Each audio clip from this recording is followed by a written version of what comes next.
Hello दोस्तों, आज हम लोग देखेंगे बेसिक ऑफ मेटाबॉलिज्म। उसमें भी मेनली आज हम फोकस करने वाले हैं ग्लाइकोलिसिस के ऊपर। ठीक है, देखिए हमारा जो मेटाबॉलिज्म होता है वो दो टाइप का होता है। एक होता है हमारा कैटाबॉलिज्म, ठीक है, और दूसरा हमारा होता है एनाबॉलिज्म। देखिए जो हमारा कैटाबॉलिज्म होता है वो एक्सर्गोनिक रिएक्शन कहलाता है, ठीक है। वहीं पे जो हमारा एनाबॉलिज्म है वो हमारा एंडरगोनिक रिएक्शन कहलाता है।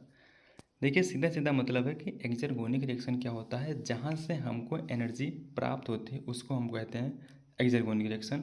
और जब किसी रिएक्शन में हमें एनर्जी देना पड़ता है तो उसको हम बोल देते हैं एंडरगोनिक रिएक्शन, ठीक है। देखिए जो कैटाबॉलिज्म होता है वहाँ पे जो हमारे लार्ज मॉलिक्यूल हैं उनका ब्रेकडाउन होता है। इसमें देखिए नीचे लिखा है breakdown of large molecule in catabolism. वहीं पे अगर एनाबॉलिज्म की बात करें तो यहाँ पे है सिंथेसिस ऑफ कॉम्प्लेक्स मॉलिक्यूल। जो हमारे लार्ज मॉलिक्यूल हैं उनका यहाँ पे सिंथेसिस होगा, ठीक है।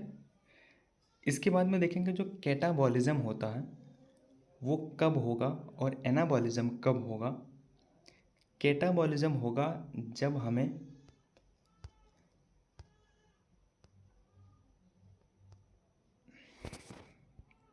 देखिए कैटाबॉलिज्म होता है जब गरीबी की अवस्था होती है। गरीबी का मतलब जब एटीपी कम हो, एनएडीपीएच कम हो तो हमें एनर्जी मिलना मुश्किल हो जाता है, तो हम करते हैं कैटाबॉलिज्म। यानी जो लार्ज मॉलिक्यूल हमारे बॉडी के अंदर पहले से ही हैं उनको हम ब्रेक डाउन करेंगे और उनसे एनर्जी प्राप्त करेंगे, ठीक है। तो जब लो एटीपी लो एनएडीपीएच रहेगा तो क्या होगा, ये प्रमोट करता है कैटाबॉलिज्म को, ठीक है। ध्यान से सुनेंगे इसको। वहीं पे एनाबॉलिज्म की बात करेंगे तो जब हम अमीर हो जाते हैं तो हमारे अंदर होती है एनाबॉलिज्म। मतलब जब हमारे पास बहुत सारा एनर्जी रहेगा तो हम सोचेंगे कि एनर्जी को कहीं पे स्टोर कर लें, यानी कोई भी लार्ज मॉलिक्यूल बना करके उसके अंदर एनर्जी को स्टोर कर लें, तो हम करेंगे एनाबॉलिज्म। तो जब भी एटीपी हाई रहेगा और एनएडीपीएच हाई रहेगा तो ये प्रमोट करता है हमारा किसको, एनाबॉलिज्म को, ठीक है। कहने का मतलब है कि जब एनर्जी ज़्यादा है तो हम उसको स्टोर कर लेंगे फॉर द फ्यूचर। तो देखिए ये तो हो गया कैटाबॉलिज्म और एनाबॉलिज्म, दो पार्ट होता है किसका, मेटाबॉलिज्म का, ठीक है। आज हम लोग देखेंगे, हमने पहले ही बताया है कि आज हम लोग देखेंगे ग्लाइकोलिसिस को। तो ग्लाइकोलिसिस जो हमारा होता है वो कैटाबॉलिज्म का एग्जाम्पल है, या कैटाबॉलिज्म या कैटाबॉलिक रिएक्शन होता है, आप ऐसे ही कह सकते हैं, ठीक है। देखिए जो ग्लाइकोलिसिस है इसको डिस्कवर किए हैं कौन, तीन साइंटिस्ट मिल करके इसको डिस्कवर किए हैं। इनके नाम के वजह से हम ग्लाइकोलिसिस को ईएमपी पाथवे भी कहते हैं। आप जानते हैं पहले से ही ईएमपी में जो आता है ई फॉर एम्बेडन, एम फॉर मेयरहोफ और पी फॉर पैरानॉस, यानी एम्बेडन मेयरहोफ पैरानॉस पाथवे इसको हम कहते हैं। देखिए जो हमारा ग्लाइकोलिसिस होता है ये यूनिवर्सल और कंजर्व पाथवे होता है, यानी एक जैसा ही होता है और ये सारे जीवों में होने वाला रिएक्शन होता है।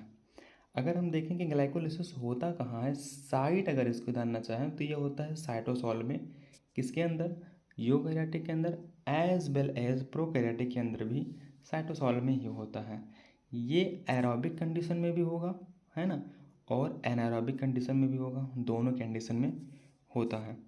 देखिए जो हमारा ग्लाइकोलिसिस है ये क्या होता है, इमरजेंसी एंजाइम यील्डिंग पाथवे होता है। जब हमको बहुत जल्दी चाहिए कभी एनर्जी तो हम ग्लाइकोलिसिस कर लेते हैं, या हमारा सेल जो होता है वो ग्लाइकोलिसिस कर लेता है in the absence of oxygen. Oxygen की कमी की अवस्था में भी ग्लाइकोलिसिस हो जाती है और जल्दी से जल्दी हमको एनर्जी मिल जाती है। ठीक है, अब देखिए जो हमारा ये ग्लाइकोलिसिस है, ये मेजर पाथवे होता है for ATP synthesis in tissue lacking mitochondria. ठीक है, जिसके अंदर माइटोकॉन्ड्रिया नहीं होता है, उसके अंदर ये हमारा मेन प्रोसेस होता है एनर्जी के लिए। आप जानती हैं जैसे हमारा किस में होता है, ये अरे क्या बोलते हैं इसको, इरेथ्रोसाइट्स के अंदर होता है, कॉर्निया के अंदर होता है और लेंस के अंदर होता है। ठीक है, ये तीन ऐसे ऑर्गन होते हैं या तीन ऐसे साइट होते हैं जहाँ पे हमारा मेन हमारा जो रिएक्शन होता है वो ग्लाइकोलिसिस ही होता है। ठीक है, देखिए एसेंशियल फॉर ब्रेन होता है ये, which is depends on glucose for energy.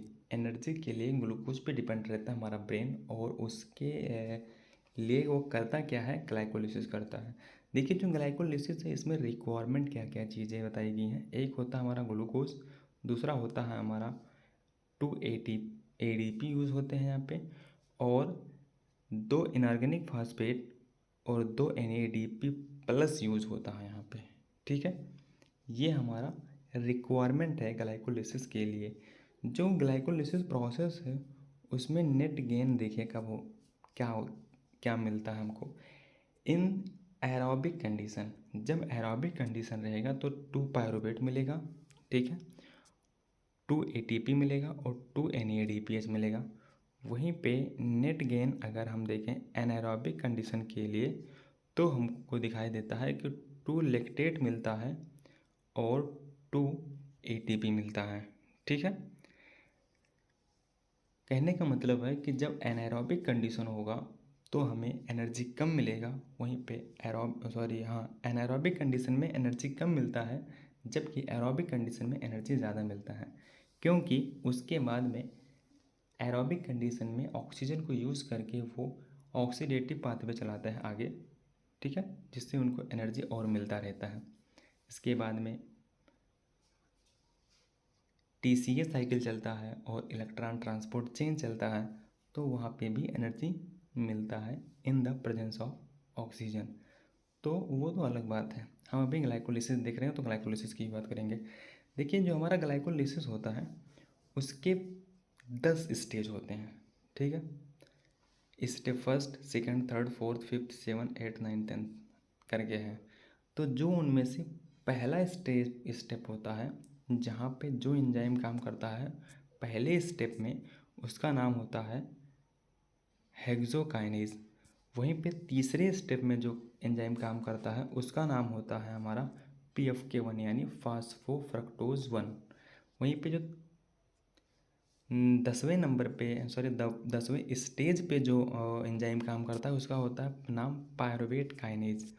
तो कहने का मतलब है कि 10 स्टेप ऑफ ग्लाइकोलिसिस प्रोसेस में से जो हमारा पहला, तीसरा और 10वां स्टेप होता है वो इर्रिवर्सिबल होता है। कैसा होता है, इर्रिवर्सिबल। ये देखिए यहाँ पे लिख दिया है इर्रिवर्सिबल।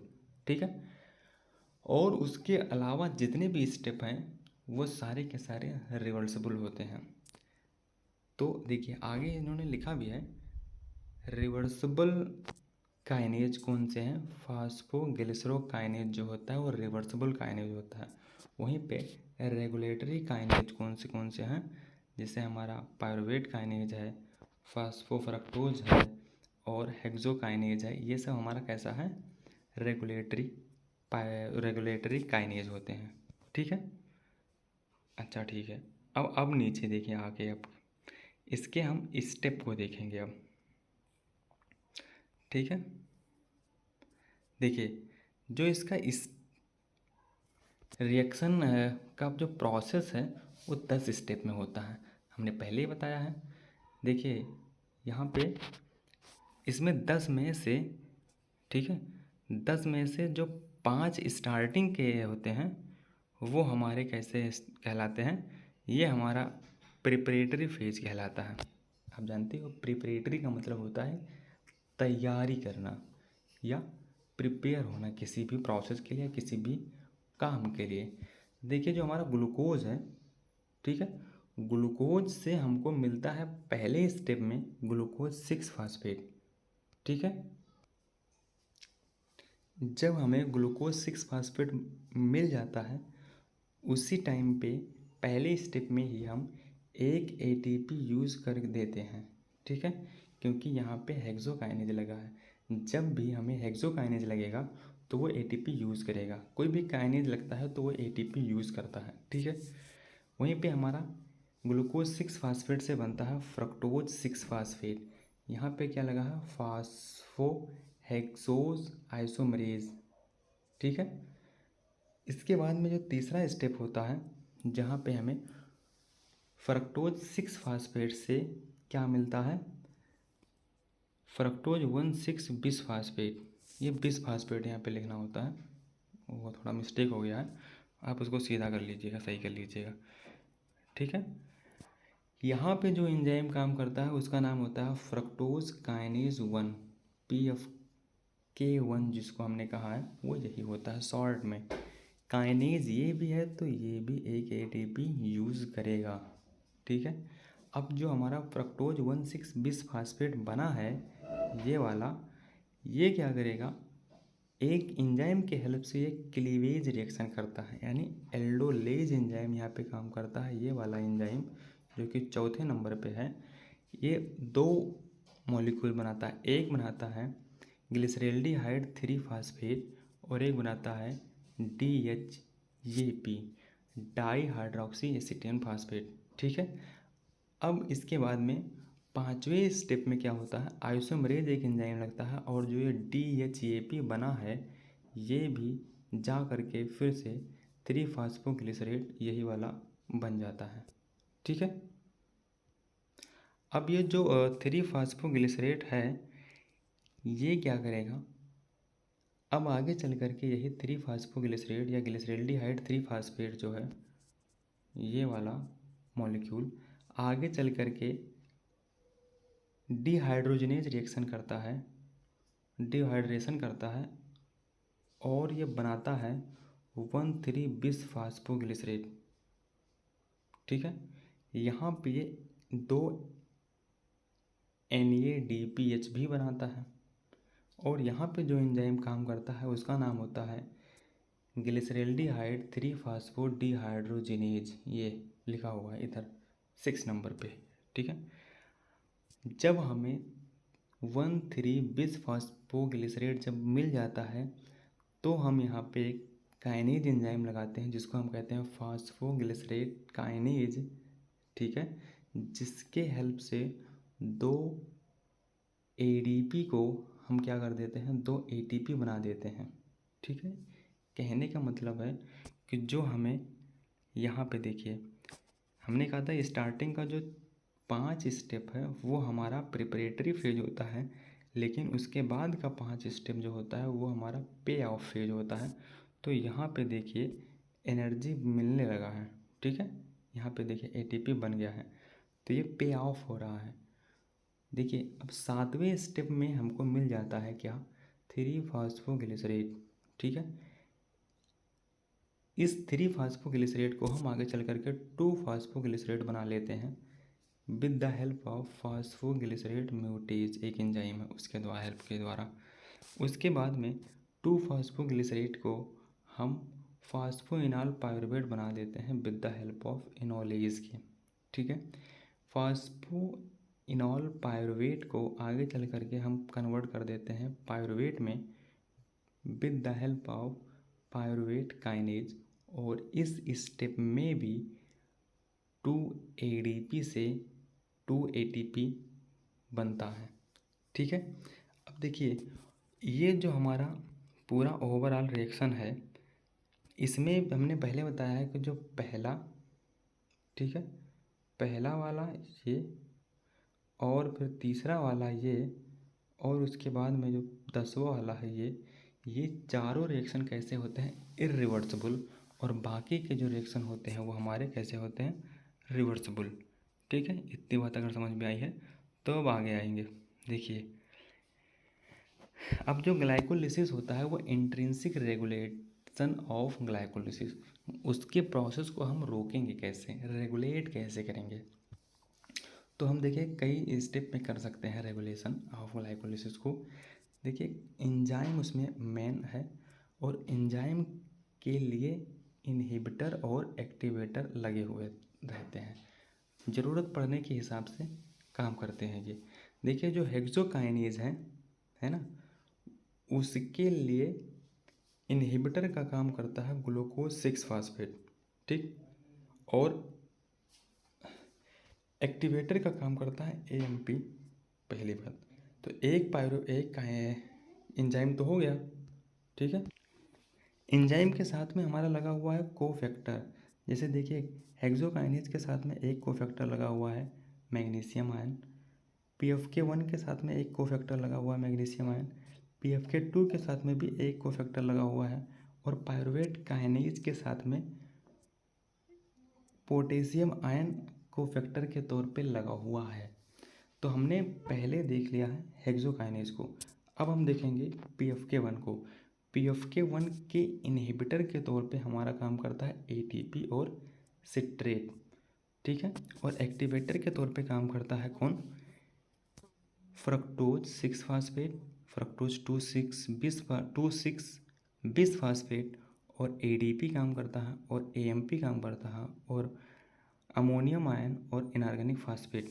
इतना मॉलिक्यूल है जो एक्टिवेटर के तौर पे काम कर रहा है, किसके लिए, PFK1 के लिए। वहीं पे PFK2 के लिए जो इनहिबिटर का काम करता है वो सिर्फ सिट्रेट काम करता है, और एक्टिवेटर के तौर पे अगर काम करेगा तो फ्रक्टोज 6 फास्फेट होता है और AMP होता है। ये दोनों किसके, PFK2 के लिए एक्टिवेटर का काम करता है, ठीक है।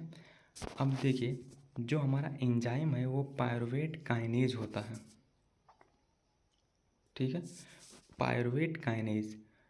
इसके इनहिबिटर के लिए अगर कोई मॉलिक्यूल है तो वो है ATP और एलानिन, ठीक है, ATP और एलानिन। और एक्टिवेटर के तौर पे अगर काम करेगा तो AMP काम करेगा, और क्या करेगा, फ्रक्टोज 1,6 बिस फास्फेट। ये हमारा पायरुवेट काइनेज के एक्टिवेटर के तौर पे काम करता है।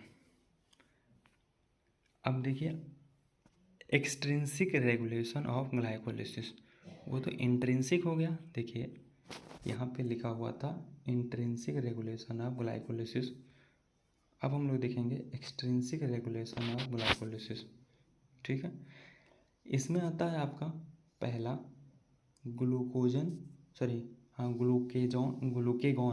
ग्लूकेगॉन और एपिनेफ्रिन। ये दो हार्मोन हैं जो GPCR सिग्नलिंग के लिए होते हैं, लीड्स करता है ये सिग्नलिंग, इनहिबिशन कर देता है ग्लाइकोलिसिस को ड्यू टू फास्फोराइलेशन। ये फास्फोराइलेशन कर देता है किसका कर देता है, हेक्सोकाइनेज का कर देता है, PFK1 का कर देता है, और पायरुवेट काइनेज का कर देता है, ठीक है। 3 एंजाइम का करता है, यानी स्टेप फर्स्ट के एंजाइम को यह फास्फोराइलेट कर देगा, स्टेप 3 के एंजाइम को फास्फोराइलेट कर देता है, और स्टेप 10 के एंजाइम को फास्फोराइलेट कर देता है। वहीं पे जो हमारा इंसुलिन है ये एक्टिवेट कर देता है through receptor tyrosine kinase pathway by removal of phosphate group from above enzyme. जो ऊपर के एंजाइम है उसके ऊपर अगर कभी फास्फेट लग गया था, वो फास्फोराइलेशन के दौरान वो इनएक्टिव हो गया था, तो इंसुलिन आएगा और उसके फास्फेट को हटा करके यानी डीफास्फोराइलेशन करके उस एंजाइम को वो क्या कर देता है, एक्टिवेट कर देता है, ठीक है। अब देखिए आगे चल करके कि जो हमारा ग्लाइकोलिसिस है, ठीक है, इसमें इफेक्ट ऑफ आर्सेनेट, जो हमारा आर्सेनेट है इसका इफेक्ट देखना है ग्लाइकोलिसिस के ऊपर, ठीक है। देखिए अगर जो हमारा आर्सेनेट है ये बिहेव करता है लाइक फास्फेट और टारगेट करता है ग्लाइकोलिसिस को, ठीक है। जो स्टेप है ग्लिसरैल्डिहाइड 3-फॉस्फोडीहाइड्रोजनेज, इसी को ये टारगेट करता है। देखिए अभी क्या होता है इसमें, जब हमारा नॉर्मल रिएक्शन चलता है बॉडी के अंदर, ये नॉर्मल लिखा हुआ था, कट गया है थोड़ा, नॉर्मल रिएक्शन होता है तो जो इधर ग्लिसरैल्डिहाइड 3-फॉस्फेट से 1,3-बिस-फॉस्फोग्लिसरैल्डिहाइड बनता है, तो 1,3-बिस-फॉस्फोग्लिसरैल्डिहाइड जो बना हुआ है, इसके बाद एक रिएक्शन होता है जहाँ से हमको एटीपी बनना हो था, ठीक है। ये तो नॉर्मल केस हो गया। लेकिन जब आर्सेनेट प्रेजेंट होता है तो जो आर्सेनेट है वो क्या करता है, ये आर्सेनेट फास्फेट की जगह को ले लेता है। तो क्या होगा, अब जो हमारा ग्लिसरैल्डिहाइड 3-फॉस्फेट था जिसको कन्वर्ट करके हमने, देखिए इसके ऊपर वाले में ये 1,3-बिस-फॉस्फोग्लिसरेट बनाया था, अब की बार वो मॉलिक्यूल नहीं बनेगा। अब क्या बनेगा, 1 आर्सेनो, है ना, एंड 3-फॉस्फोग्लिसरेट बनेगा, जो कि अनस्टेबल होगा। देखिए यहाँ पे लिखा हुआ था अनस्टेबल होगा, बहुत ज़्यादा ही अनस्टेबल है। ये तुरंत टूट जाता है, क्या तुरंत टूट जाता है इन 3-फॉस्फोग्लिसरेट, ये 3-फॉस्फोग्लिसरेट में तुरंत के तुरंत टूट जाता है, ठीक है। तो देखिए हुआ क्या है यहाँ पे, रिजल्ट इसका क्या मिलेगा, 1,3-बिस-फॉस्फोग्लिसरेट बाईपास हो गया, यानी एटीपी फॉर्मेशन का जो स्टेप था वो स्किप हो गया। नाउ अब होगा क्या, अब होगा ग्लाइकोलिसिस तो होगा, ग्लाइकोलिसिस तो होगा, लेकिन अब एटीपी नहीं बनेगा, ठीक है। जो हमारा नेट गेन होता था एटीपी का, अब वो हो जाएगा 0, समझ पाए।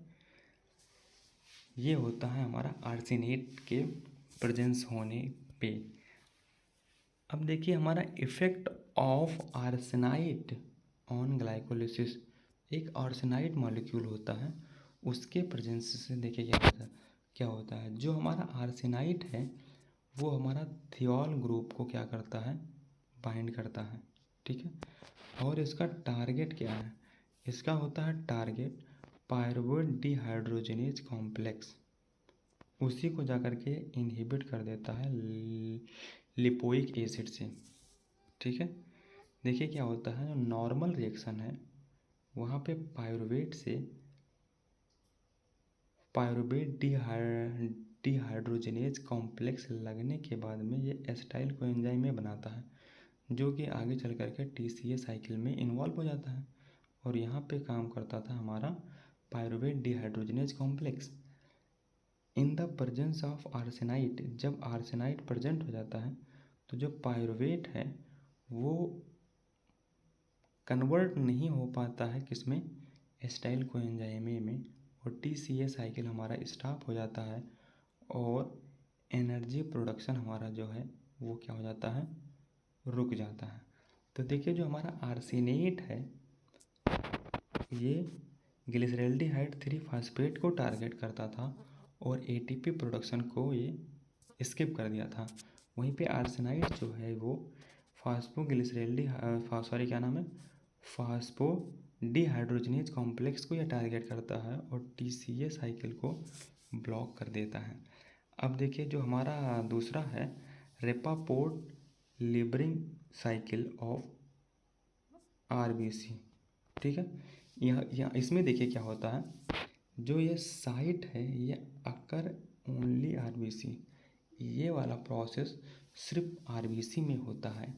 ये पर्पज़ इसका क्या है, ये कहता है कि रिड्यूस कर देंगे हम किसको, हीमोग्लोबिन के अफिनिटी को फॉर O2 के लिए जो हीमोग्लोबिन का अफिनिटी है उसको कह रहा है कि हम रिड्यूस कर देंगे। अच्छा ठीक है। उसके बाद में ये कह रहा है कि रिलीज़ कर देंगे मोर ऑक्सीजन इनटू टिश्यू, टिश्यू के अंदर बहुत ज़्यादा ऑक्सीजन को रिलीज कर देंगे। जाहिर सी बात है, जब ऑक्सीजन का हीमोग्लोबिन के प्रति एफिनिटी कम हो जाएगा तो ये छूट जाया करेगा टिश्यू में जल्दी। देखिए, जो ग्लाइकोलिसिस के बीच में एक बाईपास होता है, तो यहाँ पर नॉर्मल रिएक्शन क्या होता था, 1,3-bis फास्फोग्लिसरेट 3-फास्फोग्लिसरेट में कन्वर्ट होता था तो एक एटीपी बनता था, ठीक है। लेकिन इस साइकिल में क्या होगा कि जो 1,3-bis फास्फोग्लिसरेट है ये 2,3-bis फास्फोग्लिसरेट में कन्वर्ट होगा और ये आगे चलकर क्या बनाएगा, 3-फास्फोग्लिसरेट बना देता है, बट एटीपी नहीं बनाता। समझ पा रहे हो, एटीपी नहीं बनाता है। देखिए क्या होता है इसमें, 1,3-bis फास्फोग्लिसरेट है, ये बनाएगा 2,3-bis फास्फोग्लिसरेट और यहाँ पे जो एंजाइम काम करेगा उसको हम बोल देते हैं बिस फास्फोग्लिसरेट म्यूटेज, ठीक है। और जो ये बना है हमारा 2,3-bis फास्फोग्लिसरेट, ये क्या करता है, 3-फास्फोग्लिसरेट में कन्वर्ट कर देता है। यहाँ पे जो एंजाइम काम करता है 2,3-bis फास्फोग्लिसरेट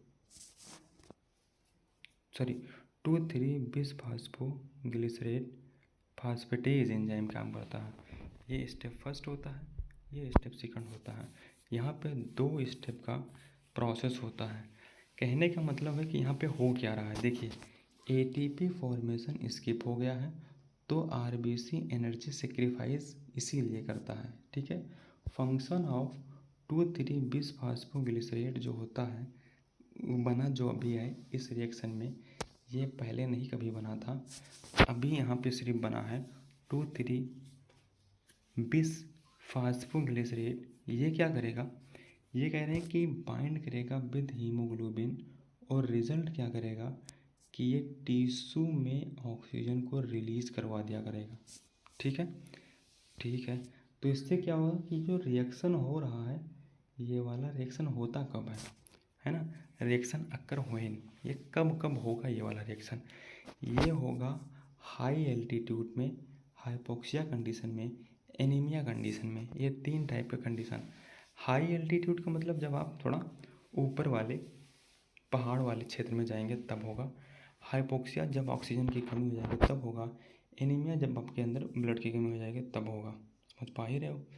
देखिए एक होता है पास्चर इफेक्ट। पास्चर इफेक्ट क्या होता है ऑन द ग्लाइकोलिसिस।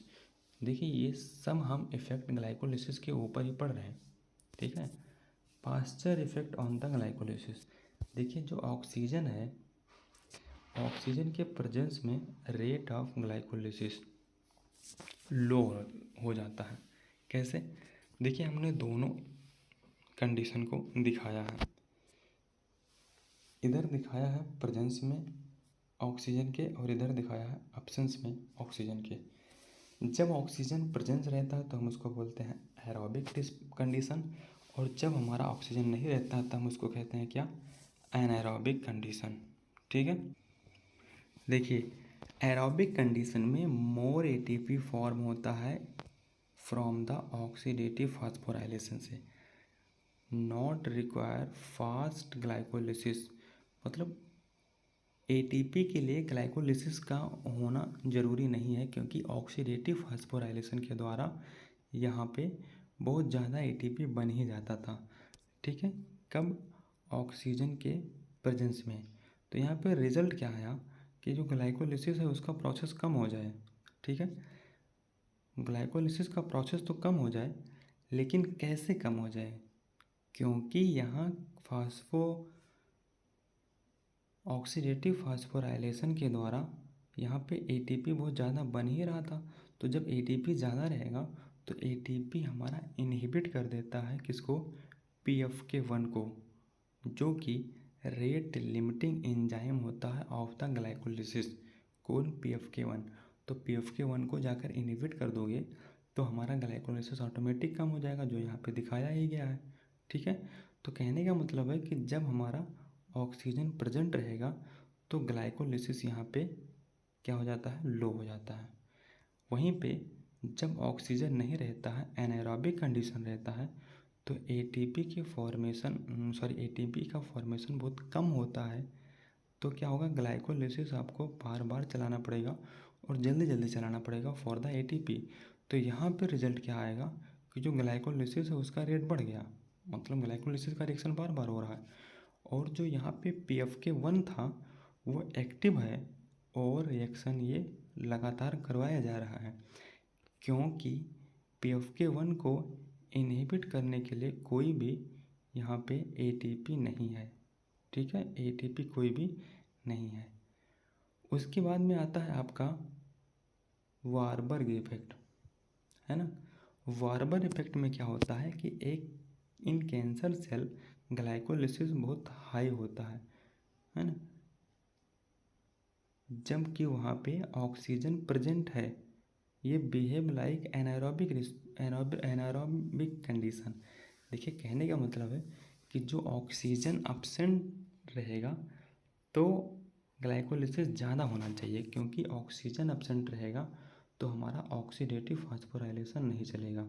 ठीक है, तो एटीपी कम बनेगा, तो एटीपी की पूर्ति के लिए हमें क्या करना पड़ेगा, ग्लाइकोलिसिस को हमें बार बार चलाना पड़ेगा। ठीक है, लेकिन जब ऑक्सीजन प्रेजेंट है तब भी अगर ग्लाइकोलिसिस बहुत तेज़ी से हो रहा है तो उसको हम बोल देते हैं वारबर्ग इफेक्ट। देखिए, कंडीशन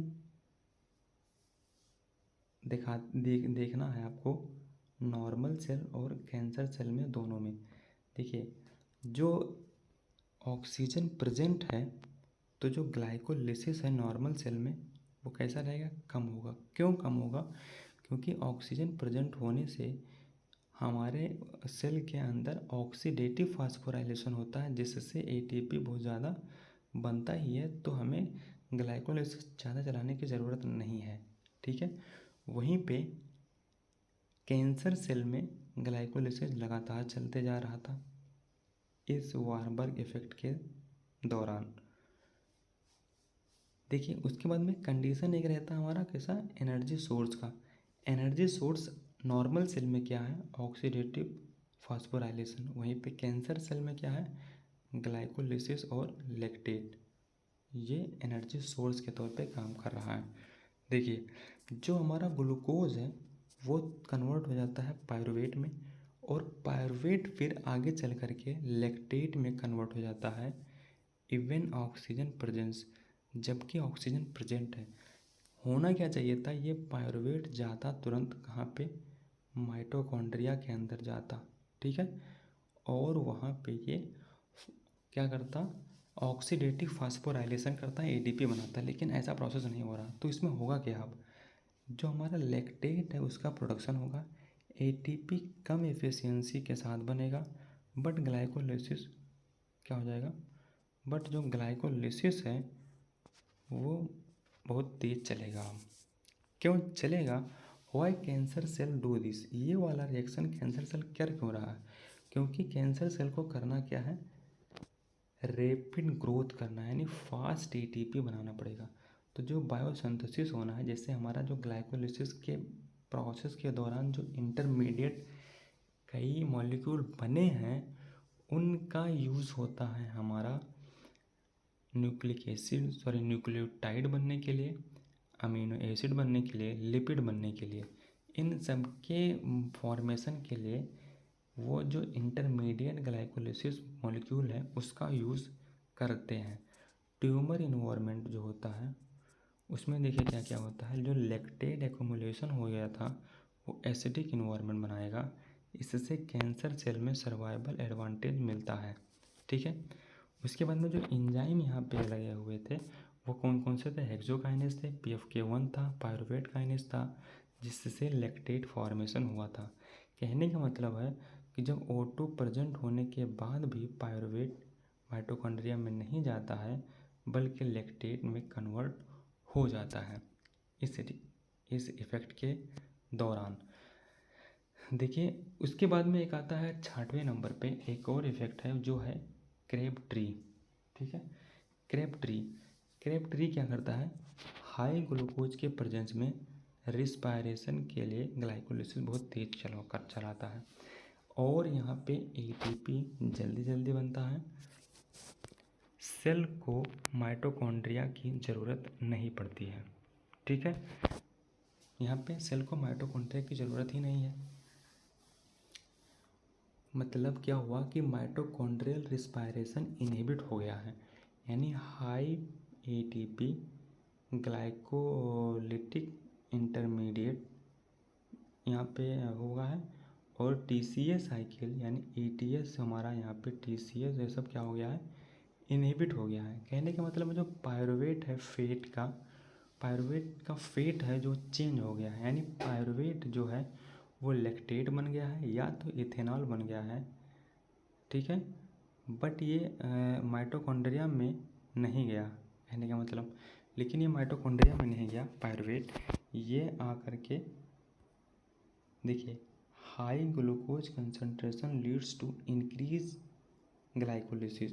अगर ग्लूकोज कंसंट्रेशन ज़्यादा है तो वो ग्लाइकोलिसिस को बढ़ा देते हैं। Even in the presence of oxygen, जब ऑक्सीजन प्रेजेंट होता है तो cell respiration like TCA cycle और ईटीएस यहाँ पे होता है। ठीक है, कहने का मतलब है कि जो इफ़ेक्ट है कौन कौन से, पास्चर इफ़ेक्ट, उसमें कंडीशन कैसा है, कंडीशन है O2 प्रेजेंट रहता है और ग्लाइकोलिसिस का रेट लो हो जाता है। वारबर्ग इफेक्ट में कंडीशन है कैंसर सेल के साथ में ऑक्सीजन प्रेजेंट होता है और ग्लाइकोलिसिस बढ़ जाता है। वहीं पे क्रेप्टरी के साथ में क्या हुआ है, इफेक्ट के साथ क्या हुआ है कि जो कंडीशन है वो हाई ग्लूकोज है और ऑक्सीजन भी है और यहाँ पे भी एटीपी हमारा सॉरी ग्लाइकोलिसिस क्या हुआ है, बढ़ गया है, ग्लाइकोलिसिस रेट। अब देखिए जो पायरुवेट बना है हमारे ग्लाइकोलिसिस के एंड प्रोडक्ट के रूप में, उसका फेट क्या होगा, फेट मतलब उसका फ्यूचर, वो आगे चलकर बनेगा क्या, ये डिपेंड करता है ऑक्सीजन के प्रेजेंस पे, सेल के टाइप पे और मेटाबॉलिक कंडीशन पे। मतलब किस टाइप का सेल है, ऑक्सीजन प्रेजेंट है कि नहीं है और मेटाबॉलिक कंडीशन कैसा है। कहने का मतलब हमने पहला दिखाना है, यहाँ पे क्या दिखाना है, पहला। कहने का मतलब जो एरोबिक कंडीशन है ये, एरोबिक कंडीशन में जब ऑक्सीजन प्रेजेंट है तो पायरुवेट कह रहे हैं कि क्या करेगा, एसिटाइल कोएंजाइम ए फॉर्मेशन करेगा। अब एसिटाइल कोएंजाइम ए फॉर्मेशन करेगा तो जो पायरुवेट है वो पायरुवेट डिहाइड्रोजनेज कॉम्प्लेक्स के हेल्प से एसिटिल कोएंजाइम ए बनाता है और यही एसिटिल कोएंजाइम ए आगे चल करके टीसीए साइकिल में जाएगा और मोर एटीपी का प्रोडक्शन करेगा। ठीक है, पायरुवेट जो है वो आता है माइटोकॉन्ड्रिया के अंदर, अपने साथ में लाकर आता है हाइड्रोजन आयन को भी, इसलिए इसको बोलते हैं पायरुवेट हाइड्रोजन सिम्पोर्ट। ठीक है, मतलब पायरुवेट भी अंदर आएगा और हाइड्रोजन आयन भी अंदर आएगा, तो जब दो चीज़ें एक साथ आती हैं तो वो हो जाता है क्या, सिम्पोर्ट। और अगर एक अंदर और एक बाहर होता है तो उसको हम बोल देते हैं क्या, एंटीपोर्ट, है ना। वहीं पे हम दूसरा देखेंगे, जो पायरुवेट है वो कन्वर्ट हो जाता है ऑक्जेलोएसीटेट में, पायरुवेट ऑक्जेलोएसीटेट में कन्वर्ट हो रहा है। ये भी एरोबिक रिस्पायरेशन में ही हो रहा है, ये एरोबिक रिस्पायरेशन ही तो पढ़ रहे हैं, हाँ ये हो रहा है एरोबिक रिस्पायरेशन में, ये पायरुवेट कार्बोक्सिलेज की हेल्प से हो रहा है। यहाँ पे होगा क्या कि पायरुवेट हमारा ऑक्जेलोएसीटेट तो बनेगा लेकिन अकर इन ग्लूकोनियोजेनेसिस में बनेगा, टीसीएस साइकिल रिफिल में बनेगा। और जो हमारा एनाएरोबिक कंडीशन होता है, जब ऑक्सीजन एब्सेंट होता है तो लैक्टेट फॉर्म करता है, फॉर्मेशन होता है ह्यूमन के अंदर, पायरुवेट से लैक्टेट बनेगा, लैक्टेट डिहाइड्रोजिनेज लैक्टेट है। ठीक है, पर्पस क्या होता है लैक्टेट बनने का, कह रहे हैं कि लैक्टेट बन रहा है इसके लिए कि जो NADPH है वो रीजनरेट हो सके बाई ग्लाइकोलिसिस, और ग्लाइकोलिसिस लगातार बंद होता रहेगा और जो NADPH है वो रीजनरेट होता रहेगा। जो इथेनॉल फॉर्मेशन है वो भी हमारा पायरुवेट से हो सकता है, लेकिन वो डायरेक्ट नहीं बनेगा, इनडायरेक्ट बनेगा। यहाँ पे दो रिएक्शन होता है। पहला रिएक्शन होता है पायरुवेट से एसिटाल्डिहाइड जब बनता है तो इसमें एंजाइम लगेगा जिसका नाम है पायरुवेट कार्बोक्सिलेज, ठीक है। और जो एसिटाल्डिहाइड है उसका जब एथिनॉल बन जाता है तो यहाँ पे जो एंजाइम लगता है उसका नाम है अल्कोहल डिहाइड्रोजनेज, ठीक। कहने का मतलब जो ओवरऑल रिएक्शन है वहाँ पे पायरुवेट से इथेनॉल प्लस कार्बन डाइऑक्साइड बना है, इसमें ATP नहीं बनता, और जो हमारा NADPH है वही सिर्फ रीजनरेट होता रहता है, जिससे ग्लाइकोलिसिस का जो प्रोसेस है वो लगातार चलता रहता है, ठीक है। तो ये हमने आज पूरा क्या नाम है ग्लाइकोलिसिस को देख लिया है, ग्लाइकोलिसिस को इनहिबिट करने वाले फैक्टर को देख लिया है, और जो जो एंजाइम यहाँ पे काम कर रहे हैं उसको देख लिया है, इसके प्रोसेस को देख लिया है। और कहने का मतलब है कि अब हमने पूरे ग्लाइकोलिसिस के एक एक पॉइंट को अब कवर कर लिए हैं, कोई भी पॉइंट अभी यहाँ पे बचा नहीं है। तो आप लोग इसको रिवाइज करते रहिएगा और पढ़ते रहिएगा। Thank you.